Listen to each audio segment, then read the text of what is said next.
Bonjour, c'est MJ Armement, on se retrouve pour la vidéo numéro 2 sur le couteau papillon. Cette fois, on va aborder les techniques avancées. Donc j'espère que si vous avez regardé la vidéo numéro 1 donc sur les techniques de base, vous avez réussi certains mouvements, puisque là, aujourd'hui on va attaquer du loup. On va aborder deux mouvements, le premier est relativement simple, le deuxième est relativement compliqué. Voilà, tout est dit. Les deux mouvements sont inspirés d'un jeu sur PC, qui n'est pas que sur PC d'ailleurs, mais à la base c'est PC. Team Fortress 2, donc dans ce jeu il y a un personnage qui s'appelle l'espion, le spy, qui a comme arme un couteau papillon et donc qui tue ses ennemis avec. Le premier mouvement c'est celui-ci, donc pour assassiner dans le dos, voilà. Et le deuxième mouvement, voilà.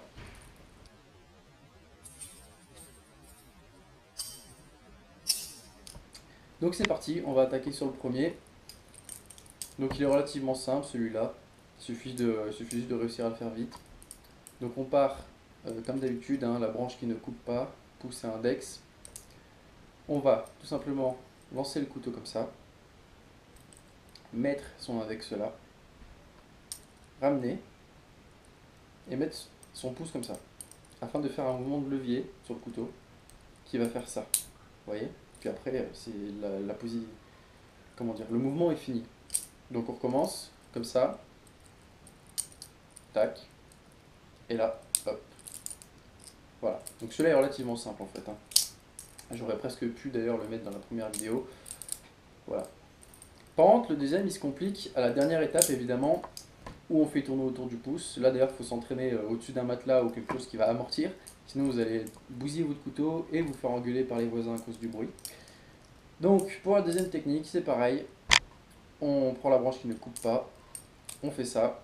Alors là, on va enfreindre les règles pour une fois. On va mettre le doigt sous la lame. Mais normalement, le doigt n'est pas touché par la lame, par la partie coupante, puisque le mouvement consiste à faire ça. Et voilà, les doigts, vous voyez, ne sont pas en dessous. Donc je recommence. Tac. On vient placer le majeur ici. Donc on se retrouve comme ça finalement, hein, avec juste deux doigts. On peut utiliser le pouce si on veut tourner un peu, mais ça aide pas vraiment. Et là, le couteau se retrouve comme ça. À partir de là, on va essayer de faire tourner le couteau autour du pouce, donc avec un mouvement de poignet, comme ceci, hein. Je recommence. Voilà, ça l'ouvre, hein, tout simplement. Donc si je fais vraiment lentement à la main, ça fait ça. Sauf qu'il faut évidemment lâcher la branche pour qu'il retourne dans notre main. Donc voilà. Bon, ça va très vite. Je mettrai un ralenti, comme ça vous allez peut-être voir le mouvement au ralenti. J'espère que ça rendra bien.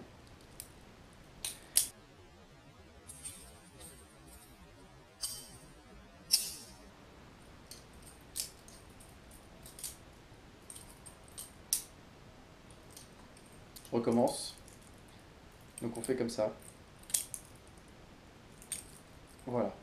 Et là après, on rabat. Une fois qu'il a fini de tourner autour de notre pouce, donc il a fait ce mouvement, on l'a lâché ici, il est revenu là. On se retrouve comme ça en fait. Et bien il n'y a plus qu'à faire ça. Et là on ressaisit la branche, puisqu'elle était posée sur le pouce juste avant. Voilà. Donc encore une fois, c'est déjà la fin de cette vidéo. J'espère qu'elle vous a plu. Et je pense que c'est la dernière sur les couteaux papillons, à moins que vous ayez des idées à me donner. Voilà. Je vous dis à la prochaine.